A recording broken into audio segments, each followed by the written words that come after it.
Hello students, मैं विशाल गुप्ता आपका teacher. इस वीडियो में मैं आपको क्लास 12 सब्जेक्ट मैक्रो इकोनॉमिक्स का जो हमारा सेकंड चैप्टर चल रहा है, some basic concepts of macroeconomics का टॉपिक स्टॉक एंड फ्लो और 4 सेक्टर्स ऑफ द इकोनॉमी कराने जा रहा हूं।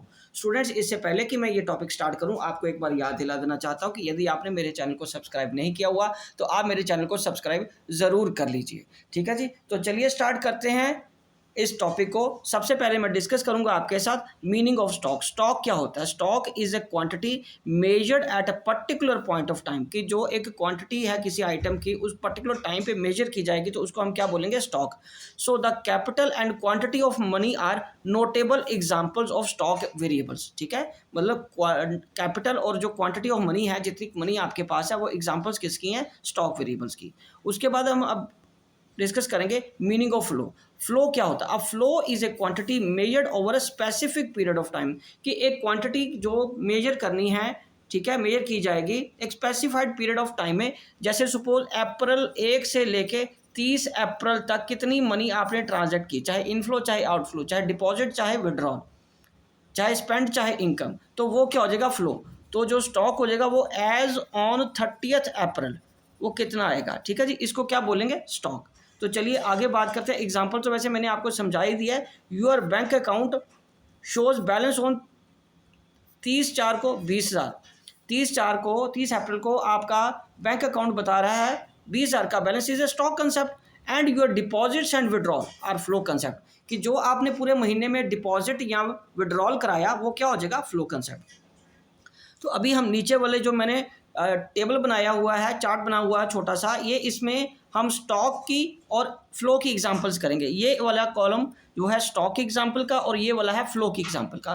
तो wealth is a stock, labour supply is a stock, capital is a stock at a particular period of time, supply and quantity of money is in a country is a stock, bank का balance as on date is a stock, water in a tank at a particular period of time is a stock. और flow क्या है? Income कितनी हुई है, expenditure of money कितना है आपका, कैपिटल फॉर्मेशन कितना है, इंटरेस्ट ऑन कैपिटल कितना लगा पूरे साल की कैपिटल पे, leakage on water from tank कितना हो रहा है, सेल्स ड्यूरिंग द पीरियड कितनी है। ये सारा कुछ क्या आ जाएगा? फ्लो के एग्जांपल्स। ठीक है स्टूडेंट्स, आगे चलें। चलें तो आगे हम एक डिस्कस करेंगे इसका पॉइंट का कि स्टॉक और फ्लो में एग्जैक्टली डिफरेंस होता क्या है, ताकि आपको इसका मीनिंग थोड़ा ज़्यादा क्लियर हो जाए। तो stock refers to value of variable at a point of time. Okay, so flow refers to the value of variable during a point of time. समझ लगी बेटा कि ये as at a particular time और ये ड्यूरिंग द पीरियड। और दूसरा, stock is not a time dimensional, it is a measured at a specific point of time. Stock एक टाइम डायमेंशनल नहीं है, वो किसी एक पर्टिकुलर पीरियड पे मेजर किया जाता है। Flow is a time dimensional, it is measured per hour, per month और पर आवर। ठीक है, किसी भी तरीके से पर ईयर लिख लो, चलो यहाँ पे पर ईयर। ठीक है, इसको काट के मैं पर ईयर कर देता हूँ, कोई दिक्कत नहीं है, वो पर ईयर भी लिख सकते हो आप, किसी भी तरीके से आप इसको मेंशन कर सकते हो। ठीक है स्टूडेंट्स, ओके, पर ईयर। समझ लगी ना आपको? ओके। सो उसके बाद तीसरा क्या है? Stock impacts the flow. Stock impacts the flow and greater the stock of capital greater is the flow of goods and services. Stock हमारे फ्लो को इम्पैक्ट करता है, असर डालता है। जितना ज़्यादा स्टॉक होगा, फ्लो उतना ज़्यादा मूव करेगा गुड्स एंड सर्विसेज का। And flow also impact stock. Greater the flow of income greater is the stock of wealth with the people. Simple.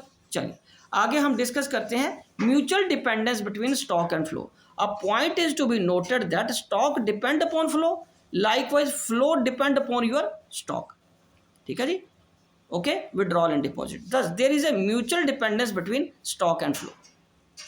Okay, तो स्टॉक फ्लो पे डिपेंडेड है और फ्लो स्टॉक पे depended है। For example, deposit of 20,000 in your saving account.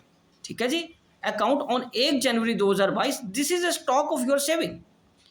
1 जनवरी 2022 को जो 20,000 यदि आपके अकाउंट में पड़ा हुआ है तो वो स्टॉक है। The withdrawals from this account is a flow concept. ठीक है, likewise deposit is also a flow concept. तो इसमें जो डिपॉजिट या आप विड्रॉल कराओगे वो फ्लो कंसेप्ट है। तो बैलेंस क्या हो जाएगा?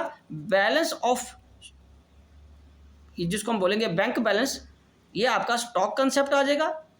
ठीक है, और विड्रॉल विदड्रॉल और deposit during a period of time, ये आ जाएगा फ्लो कंसेप्ट। राइट स्टूडेंट्स, समझ लग गया। चलिए आगे हम बात करेंगे अब four sectors of economy. Four sector of economy कौन कौन से हैं जिसपे हमारी मैक्रो इकोनॉमिक्स की स्टडीज होती हैं। From the macro point of view economy is often divided into four sectors. तो पहला क्या है students, household sector. It includes consumers of goods and services. Households are also the owners of the factors of production. ठीक है जी, clear है। मतलब इसमें जो consumer of goods and services है वो इसमें आते हैं हाउस होल्ड सेक्टर में। हाउस होल्ड सेक्टर के जो ऑनर है वो कौन से होते हैं, फैक्टर ऑफ प्रोडक्शन। और फैक्टर ऑफ प्रोडक्शन आपको पता कौन से हैं, लैंड, लेबर, कैपिटल, एंटरप्रेन्योर। ठीक है जी, ये कौन हो गए हमारा हाउस होल्ड सेक्टर। तो हाउस होल्ड सेक्टर इन सबके ऑनर्स होते हैं। उसके बाद प्रोड्यूसर सेक्टर कौन सा, second sector.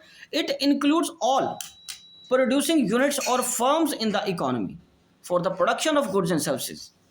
The firm hire, मतलब रेंट, हायर का मतलब रेंट पे लेते हैं या परचेज करते हैं फैक्टर्स ऑफ प्रोडक्शन को, जैसे लैंड, लेबर, कैपिटल और एंटरप्रेन्योर स्किल्स को आप क्या करते हैं, वो हायर करते हैं from the house hold sector से। हाउस होल्ड सेक्टर से उसको हायर करके उसे गुड्स प्रोड्यूस करते हैं। और तीसरा गवर्नमेंट सेक्टर। गवर्नमेंट सेक्टर क्या है, it includes government as a welfare agency and government as a producer. तो government as a welfare agency perform such welfare function as law and order and defence.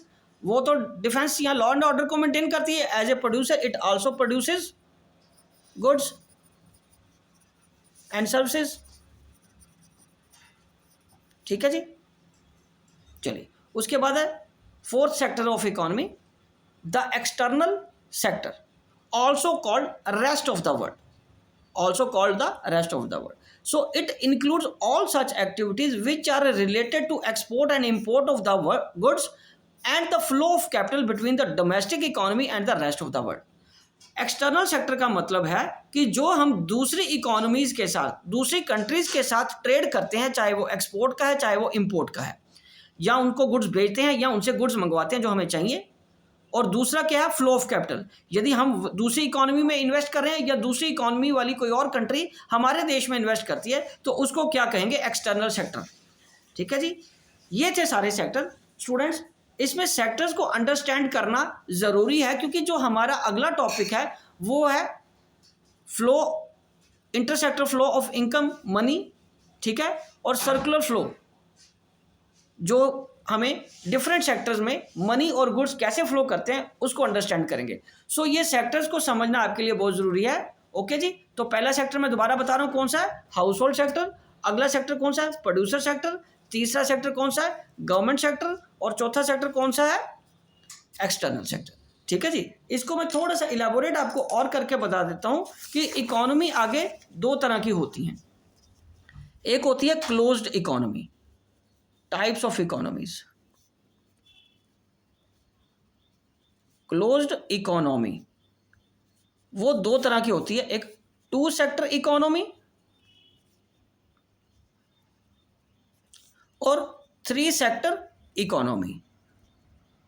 To sector में दो ही आएंगे, एक आएगा household sector और producer sector. और three sector economy में तीन सेक्टर आ जाएंगे, एक आएगा हाउस होल्ड सेक्टर, दूसरा प्रोड्यूसर सेक्टर और उसके बाद गवर्नमेंट सेक्टर तीसरा। ठीक है जी, और ये तो क्लोज्ड इकोनॉमी की बात हुई। उसके बाद है ओपन इकोनॉमी। ओपन इकोनॉमी में जो आता है वो आता है four sector economy, four sectors. ठीक है, फोर सेक्टर में अब सारे सेक्टर इसमें आ जाएंगे। एक आ जाएगा हाउस होल्ड सेक्टर, दूसरा प्रोड्यूसर सेक्टर, तीसरा गवर्नमेंट सेक्टर, चौथा rest of the world, rest of the world. ठीक है जी, जिसमें हमारा एक्सपोर्ट और इंपोर्ट वाली कंट्रीज शामिल होती हैं, जिनके साथ हम एक्सपोर्ट या इंपोर्ट करते हैं गुड्स एंड सर्विसेज का, goods and services and capital. ठीक है जी। तो ये सेक्टर्स को भी अंडरस्टैंड करना आपके लिए ज़रूरी है। मैक्रो इकोनॉमिक्स में इसकी बहुत इंपॉर्टेंस है। जब तक ये अंडरस्टैंड नहीं होगा तो अगले टॉपिक्स को आपको समझने में दिक्कत आएगी। ठीक है स्टूडेंट्स, तो इसी के साथ मैं ये वीडियो कंक्लूड करता हूँ। आई होप ये टॉपिक आपको क्लियर हो गया होगा। बाकी टॉपिक्स के लिए आप मेरे चैनल को सब्सक्राइब करना ना भूलें और वीडियोज़ देखते रहें। ओके जी, डन।